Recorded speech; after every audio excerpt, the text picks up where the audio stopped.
What's up, everybody? It's your boy, The Legend, and I'm here at the Adventuredome. This place really kind of sucks, and I'm gonna tell you why. Man, I have not had fun here, dude. This is my 4th or 5th day in Vegas, and this place is just—it's not cool. The operations are beyond horrendous. The employees are terrible. The rides are genuinely outdated. The place is not kept up. But I am going to go around and show you around. Like $32 for an all-day wristband, and most of the rides are not good at all. They have the El Loco coaster, which is a new S&S model, and that's actually a decent ride, but everything else is not good. You got a State Fair model of Slingshot right there, which is, I mean, it's not bad, but it's something you find at Traveling Fair. Same with the Balloon Ferris wheel. We'll wander around here, going to show you guys around. $32 for your all-day pass. If you want to just come in and do any of the roller coasters, it's about $9. And I mean, it's not that it doesn't have some redeeming stuff, but it's not good. Filled with trashy people is one thing. And I mean, you're in Vegas, you see a lot of anything from like the really classic casinos to really trashy casinos, and this is the trashiest people I've seen in Las Vegas. I've seen right here, and I went to Fremont Street, so don't think I didn't make my way around. We're in the extreme zone area where there's nothing but crappy merchants selling stuff. You can see the Canyon Blaster, which is an old Arrow Looper design, which by now has gotten really rough, just like any of the Arrow Loopers. I don't personally hate this as much as a lot of people do, only because it's designed in and around this giant fake mountain range, which I think is really, really kind of cool concept. And I mean, the park itself, when you're walking around, besides the trashy stuff they added like this, is not particularly ugly. Like the theme itself, the original theme. Especially like the mountains are really, really cool. And the roller coaster dives in the mountain, like that kind of stuff, really kind of neat. But then you get to other things like this. The Happy Feet 4D movie, which apparently at one time had 3 theaters, and now is only running 1 unless it's a holiday weekend. I asked the ride op what their hourly throughput was. She told me 100 to 140 people an hour. 100 to 140 people an hour? Are you serious? That is the worst in, I think, the history of theme parks. Like, really? I can't think of anything that I've been to that puts through 100 to 140 people an hour, unless it's a holiday weekend. The line was like 30 to 40 minutes long for the thing, and they didn't run 2 trains because it wasn't a holiday weekend. Like, you are ridiculous! Ridiculous! Like, no wonder why your casino and hotel's a dump. Moving on, there's more trashy shit over here. Yep, there's that. We're coming into the kids' corner here, which is themed by a Zoltar machine and a neon cloud. I'm not really sure. A couple of kids' rides here. The BC bus, which is got that groovy dinosaur guy on it. The Roadrunner, which is a mini Himalaya. And then you've got a Minor Mike.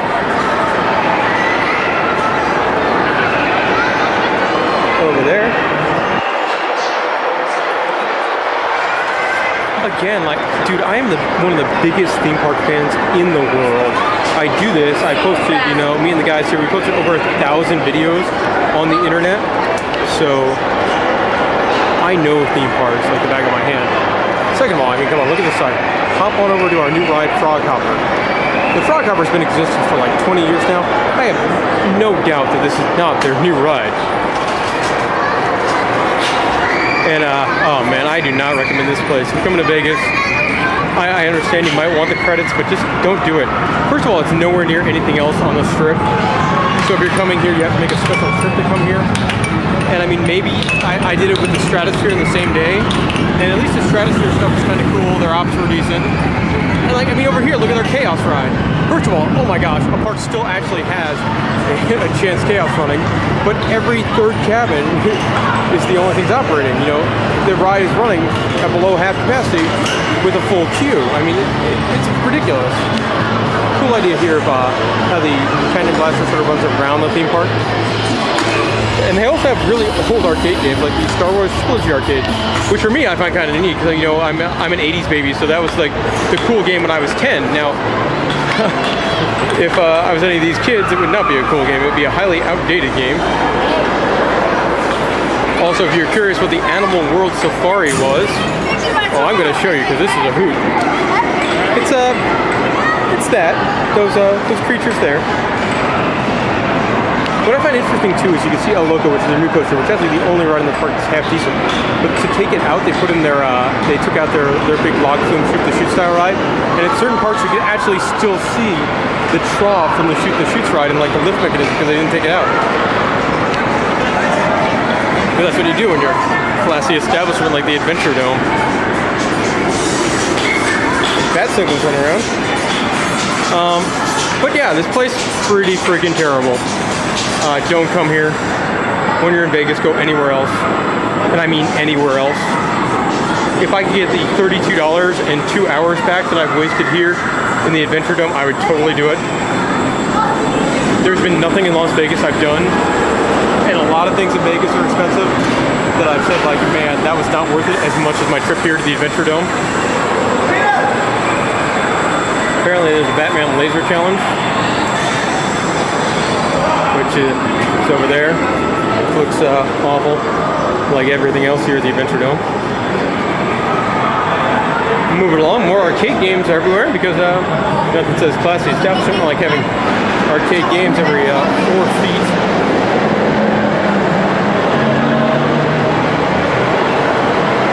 Yep, that's this place for you. I really do not care for it.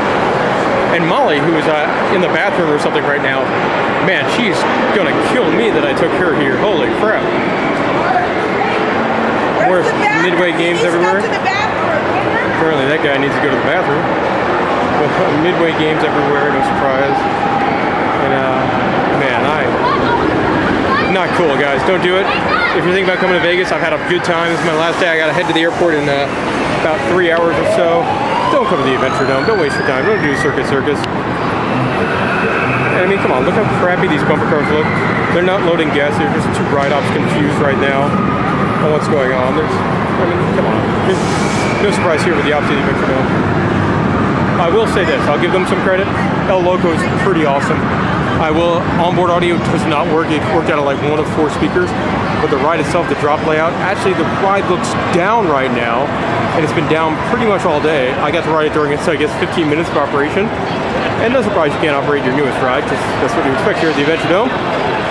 Oh no, there it goes, there it goes. All right, take that back. Really cool ride. Drops are awesome. Loops.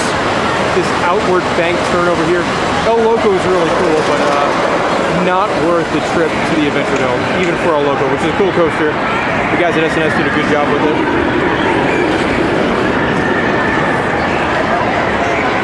Good ride. Outward bank turn right there is awesome. So this is a cool ride, but the rest of the park, I mean, do not waste your time. With a big exclamation point. Don't do it. Don't do it. Not worth it. Moving on, I'm not showing you rides or any cool stuff. I'm just walking past more crane games, more Midway games. Mob of people.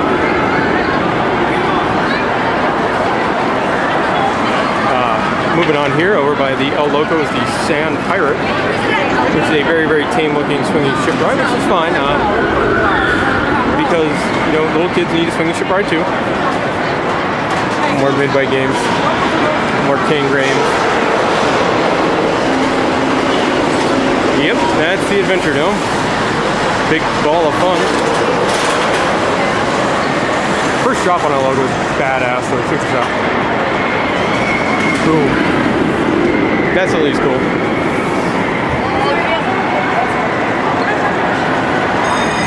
Anyway, coming along here. We got that closed for a private event, even though there's been no private event all day long, it's closed. Got a snack bar, and guess what's got a really long line? The snack bar, probably because, oh look, it's got about 2 people working on it. That's a good investment there. Again, wouldn't expect anything less from the Adventuredome. Full queue. Also, I mean, I love professional wrestling, so I got a kick out of this, but they still have a Sega Royal Rumble game. Look at some of the wrestlers on here. Matt and Jeff Hardy, Chris Jericho, The Godfather, Al Snow, The Undertaker Kane, Stone Cold Steve Austin, D'Lo Brown, Rikishi, X-Pac, game operating anywhere.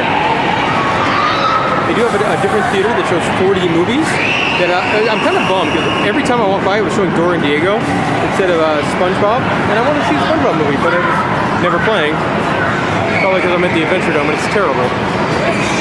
There's the inverter, one of the worst flat rides ever made. Also, the only park that I think, much like the Chaos, still has an inverter left is this one here. Disco actually might be the second best ride in the park, and that's not really saying a whole lot about your park. Nope, not at all. So there it is. That is the Legends tour of review of the Adventuredome. But don't worry, Mr. Fuzzy's next show begins in 0 minutes. In the end, I really did not care for it here. Recommend it to absolutely no one at all. Unless you want to buy creepy knockoff kids masks. Yeah, recommend for nobody at all. Don't do it. Under no point in time or circumstance come here to this terrible, terrible place.